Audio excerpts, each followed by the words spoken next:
বাল্লা স্থলবন্দর বাংলাদেশের 25তম স্থলবন্দর এটি। ঢাকা থেকে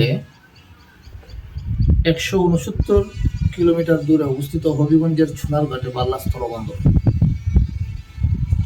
গত ডিসেম্বরে এই স্থলবন্দরের বিশাল অঞ্চল 23 একর জমি নিয়ে এই বাল্লা স্থলবন্দর প্রতিষ্ঠিত হয়েছে। গত ডিসেম্বরে এর কাজ সমাপ্ত হয়েছে, মোটামুটি সমস্ত কাজ সম্পূর্ণ। এখন শুধু উদ্বোধন এবং চালু হওয়ার অপেক্ষা।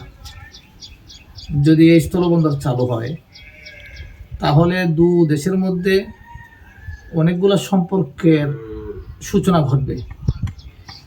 মাল আদান প্রদান, মানুষ আসা যাওয়া, ইমিগ্রেশন চালু হওয়া, এইসব বিষয়গুলো এখান থেকে বাস্তবায়ন হবে। এক কথায় বলা যায়, যদি এই স্থলবন্দর চালু হয় তাহলে ভারত এবং বাংলাদেশের মধ্যে সম্পর্কের এক নতুন দিগন্ত উন্মোচিত হবে। এই নতুন দিগন্তের জন্য কিন্তু বিশেষ করে আমাদের এলাকা সোনারঘাট এর মানুষ খুব অধীর আগ্রহ নিয়ে তাকিয়ে আছে যে এটা কখন চালু হয়।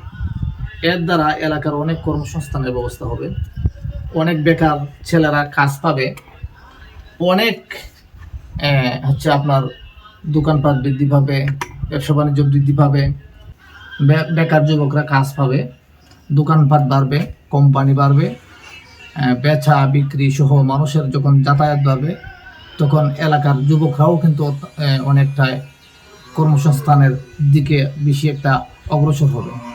সেজন্য আমি যতটুকু জানি এই এলাকার জমির দাম কিন্তু ইতিমধ্যে বেড়ে গেছে।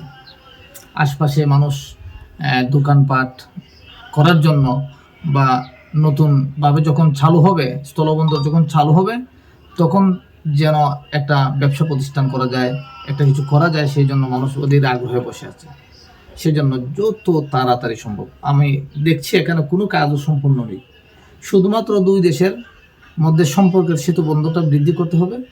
আমাদের এই দেশে, আমাদের বাংলাদেশের ভিতরে যে প্রস্তুতি, সমস্ত প্রস্তুতি মোটামুটি সম্পন্ন হয়ে গেছে।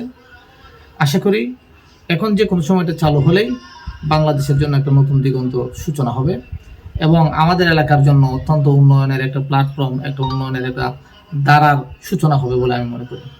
যদি বাংলাদেশ সরকার এই বাল্লা স্থলবন্দর দিকে নজর দিয়ে এটাকে চালু করে দেন, দুই দেশের সম্পর্ক বৃদ্ধি করে দেন, তাহলে এলাকা উন্নয়ন হবে, দেশ উন্নয়ন হবে, রাষ্ট্র উন্নয়ন হবে, যুবকরা কর্মসংস্থান পাবে এবং সর্বোপরি ভারতের সাথে বাংলাদেশের একটা সুসম্পর্ক আরও বাড়বে আমরা আশা করি।